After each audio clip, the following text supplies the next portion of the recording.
Cet accueil qui m'a été réservé, j'avoue qu'à un certain moment de l'intervention de la présentatrice, je me demandais de qui on parlait. C'est tant d'honneur et modestement, je vous en remercie. Alors, je tiens d'abord à remercier toutes les personnes présentes ce soir pour cet événement, cette première édition du FESTIOF. C'est vraiment une idée qui, tout de suite, lorsque je me rappelle Eustache me l'avait partagé, m'a séduit.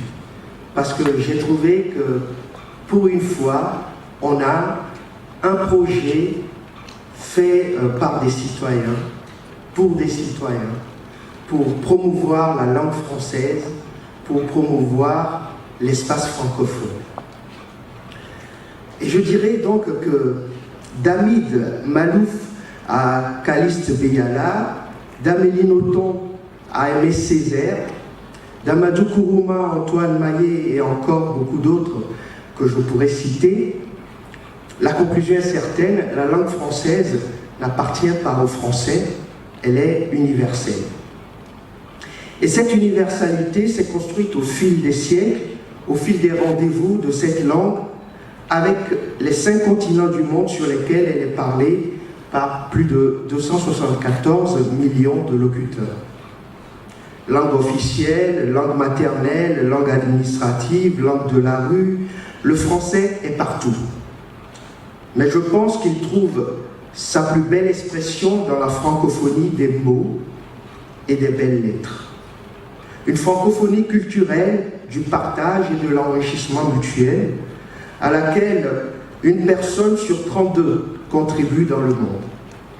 5e langue la plus parlée au monde, le français occupe une place de choix dans le monde des affaires, des relations internationales et de la culture. Et je dirais que s'il y a parmi nous ce soir des élèves de la classe de 6e à la 3e pour qui ce FESTIOF offre la première édition, si certains ou certaines parmi eux rêvent de devenir diplomates, députés, astronautes, ambassadeurs, humanitaires, sportifs, peu importe, le français est un atout qui vous accompagnera comme langue officielle parce qu'elle est reconnue partout, à l'Organisation des Nations Unies, au Comité international olympique, à l'Agence spatiale européenne, ou à la Croix-Rouge, pour ne citer que cela.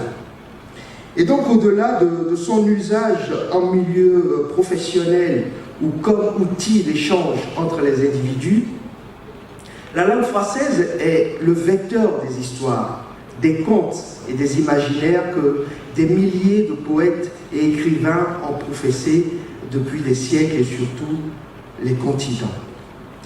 Aujourd'hui, nous sommes réunis pour le lancement officiel du Festival international d'orthographe francophone dans cette belle alliance française d'Abidjan. Et je tiens à remercier Monsieur l'ambassadeur, cher Gilles, Monsieur Huberson, pour avoir accompagné ce projet et d'avoir permis que nous puissions le présenter ici dans cette salle. Et je tiens également à remercier Monsieur Thévier, Patrice, du même prénom que moi.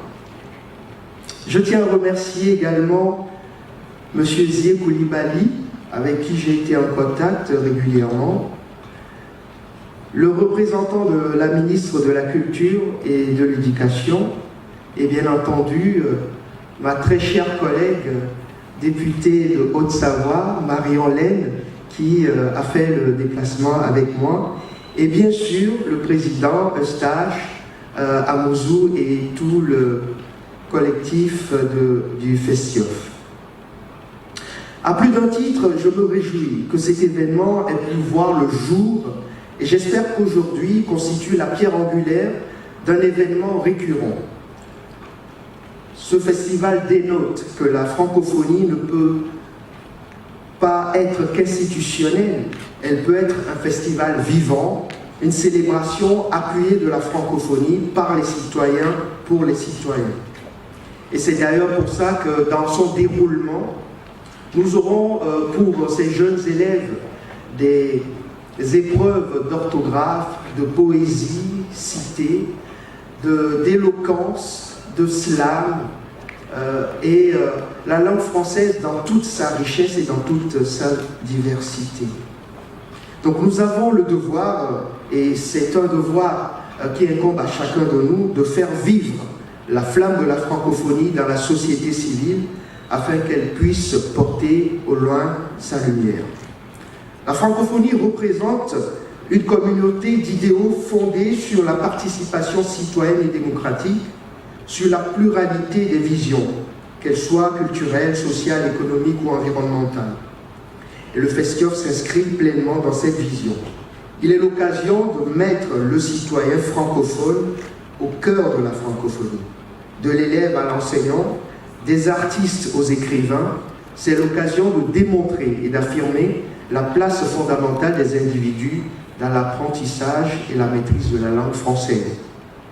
En effet, dans sa complexité, et je dirais même dans sa singularité complexe, la langue française est un art de transmission, un apprentissage des valeurs universelles, d'humanisme et d'humanité, d'autant plus que, dans l'histoire, elle fut l'arme d'un certain nombre de héros qui ont marqué leurs époques et conquis leur dignité et celle de leurs semblables par son maniement. Donc ici en Côte d'Ivoire, terre natale d'Amadou Koné, de Talela Boni, d'Amadou Kourouman, de Bernard Dadier, Isaïe Biton, Véronique Tadjo et de Marguerite Aboué, la francophonie montre qu'elle est indissociable du continent africain. Et Léopold Sédar Senghor disait que le français, ce sont les grands ordres qui se prêtent à tous les timbres, à tous les effets, des douceurs les plus suaves aux fulgurances de l'orage. Il est tour à tour ou en même temps, ça ressemble à notre mouvement, pour ceux qui comprennent.